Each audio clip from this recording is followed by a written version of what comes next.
Hello दोस्तों, मैं नरोत्तम गुजर एक बार फिर से आप सभी का अपने यूट्यूब चैनल नरोत्तम गुजर पर हार्दिक स्वागत अभिनंदन करता हूं।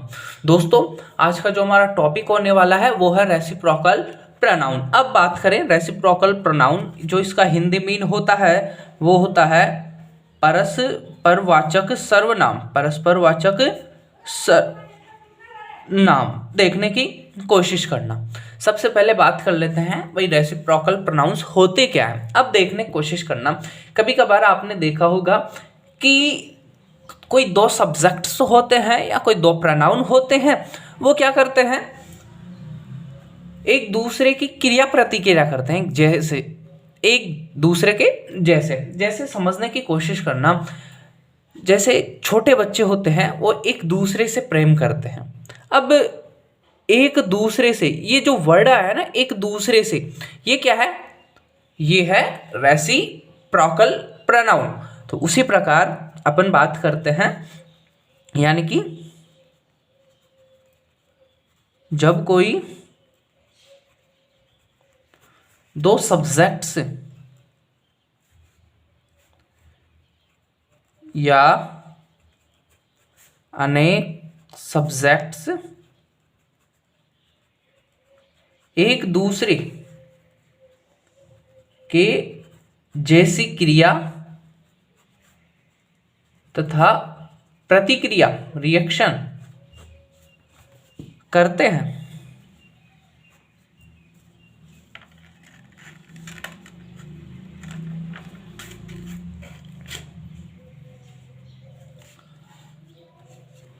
तो उनमें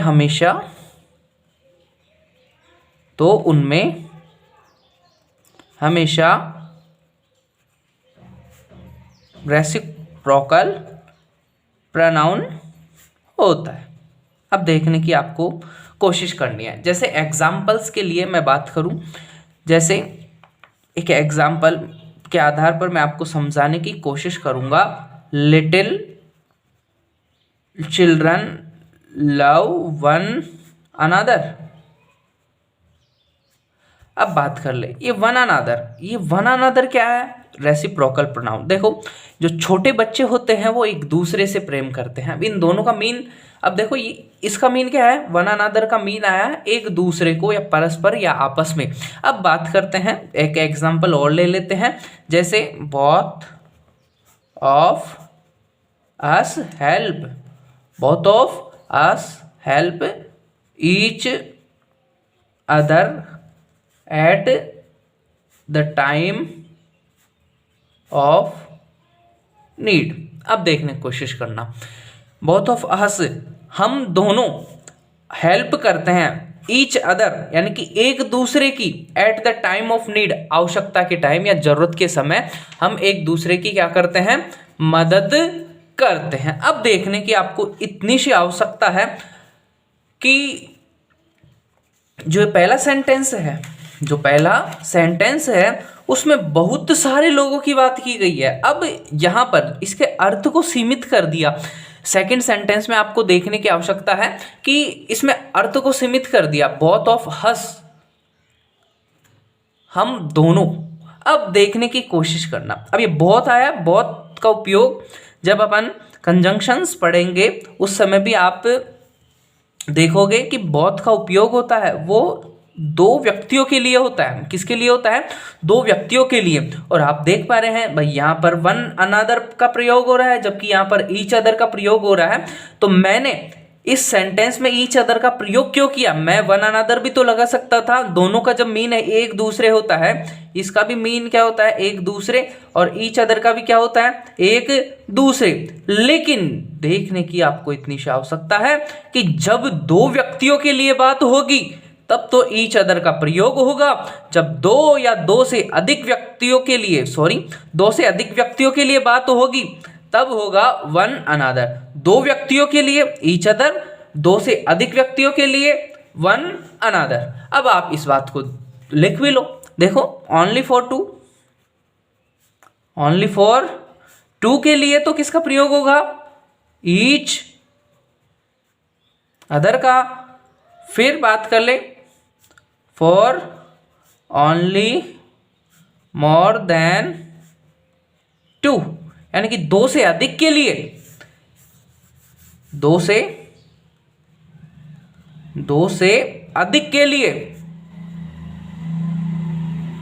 अधिक के लिए किसका प्रयोग करेंगे अपन, वन अनदर का। अब बात कर ले इन दोनों का अर्थ क्या होता है। इन दोनों का अर्थ होता है एक दूसरे को या परस्पर, या बोले तो आपस में। क्या होता है, बोले तो आपस में, ये होता है इसका मीन। अब देखो एग्जाम्पल्स के आधार पर इसको मैं समझाने की कोशिश करता हूं। उससे पहले मैं एक नोट लिखा देता हूं कि ये दोनों यानी कि रेसिप्रोकल प्रोनाउंस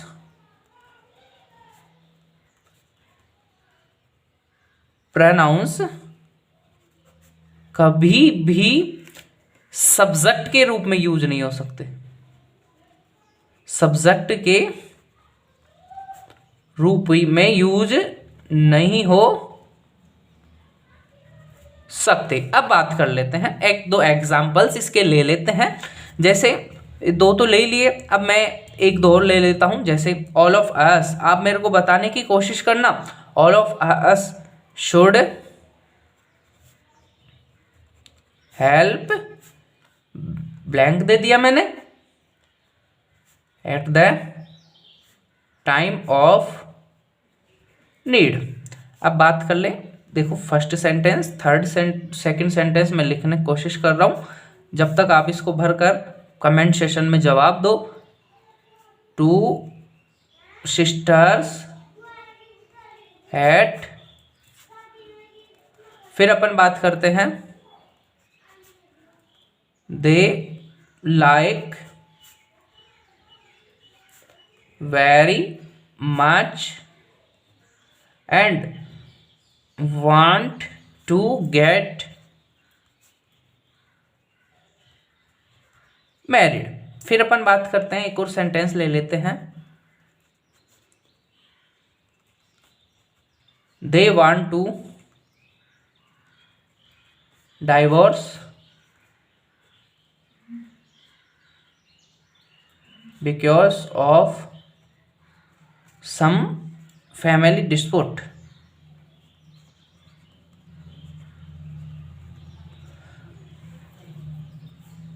फिर बात करते हैं अपन,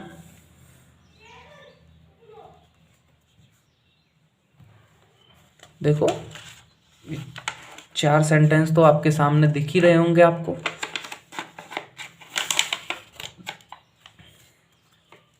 एक सेंटेंस और लिखा देता हूं मैं आपको,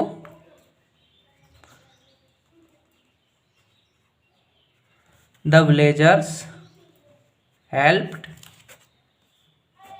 ब्लैंक दे रखा है, ड्यूरिंग द फ्लड। देखो नियमों के साथ में अगर क्वेश्चन कर लेते हैं तो नियम आपके हमेशा के लिए दिमाग में चले जाते हैं।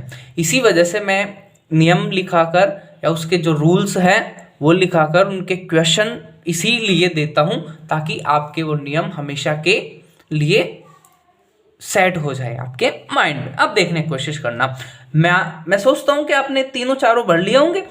अब मैं करवाने की इनको कोशिश करता हूं। देखो all of us should help, अब देखने की आपको इतनी सी आवश्यकता है कि ऑल ऑफ अस, ऑल आ रहा है सभी के लिए, यानी कि मोर देन टू। क्या आ रहा है, मोर देन टू, यानी कि दो से अधिक की बात कर रहा है। तो दो से अधिक के लिए अपन क्या लिख रखे हैं, more than two. One another, क्या आ जाएगा, वन अनदर। फिर अपन बात करते हैं द टू सिस्टर्स, अब दो सिस्टर्स की बात कर रहे हैं, यानी कि दो व्यक्तियों की बात कर रहे हैं। फॉर टू क्या आ जाएगा, एच अदर। अब बात करते हैं they like very much and want to get married. अब देखने की कोशिश करना, आप मेरे को बताओ शादी कितने व्यक्तियों के बीच में होती है, दो पर्सन्स के बीच में, दो पर्सन्स के बीच में। तो दो के लिए बात कर रहे हैं, यानी कि वे एक दूसरे को पसंद करते हैं, बहुत पसंद करते हैं, and want to get married, और शादी करना चाहते हैं। अब दो के मध्य ही होती है ना, बात किसके कर रहे हैं, दो की।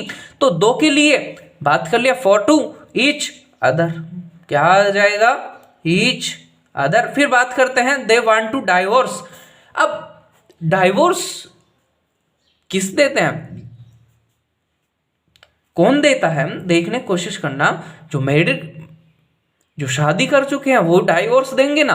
अब दो के मध्य ही डाइवोर्स हो सकता है ना, इसी वजह से अपन क्या करते हैं, ये इस सेंटेंस में भी कितने की बात की गई है, दो की बात की गई है। तो दो के लिए अपन क्या यूज में ले रहे हैं, फॉर टू ईच अदर। अब बात करते हैं द विलेजर्स, जो गांव वाले हैं, हेल्प्ड ड्यूरिंग द फ्लड, बाढ़ के दौरान गांव वालों ने मदद की, एक दूसरे की मदद की। अब यहाँ पर दो गांव वालों की बात नहीं हो रही ना, दो पर्सन्स की बात नहीं हो रही, यहाँ पर पूरे समूह की बात हो रही है, पूरे गांव की बात हो रही है, तो मोर देन टू की बात हो रही है। मोर देन टू के लिए अपन प्रयोग करते हैं वन अनादर।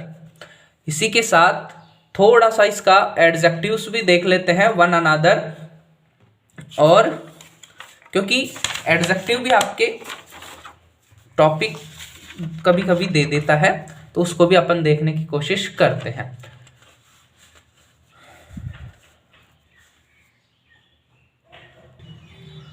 जो ये रेसिप्रोकल प्रोनाउन है, जो उनका पजेसिव है, वो पजेसिव अपोस्ट्रोफी एस लगकर ही बनता है, और उसके बाद में ये क्या बन जाते हैं, ये बन जाते हैं एडजेक्टिव बन जाते हैं। जैसे देखने की कोशिश करना, ईच अदर्स अपोस्ट्रोफी एस और one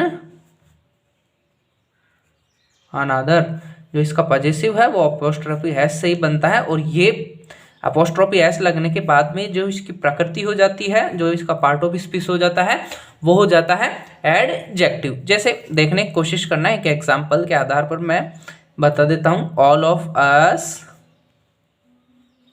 need one another support. तो देखो आज की क्लास में हमने रेसिप्रोकल प्रोनाउन के बारे में देखा। एक बार मैं आपको वापस से ध्यान दिला देता हूं कि आज की क्लास में अपन ने रेसिप्रोकल प्रोनाउन के बारे में पढ़ा। मैं ये समझता हूं कि आपको ये मेरी क्लास पसंद आई होगी। अगर पसंद आई है तो लाइक, शेयर और चैनल को सब्सक्राइब ज़्यादा से ज़्यादा करें, ताकि मेरा भी मोटिवेशन हो सके। Thank you, bye bye, take care, have a nice day, bye bye.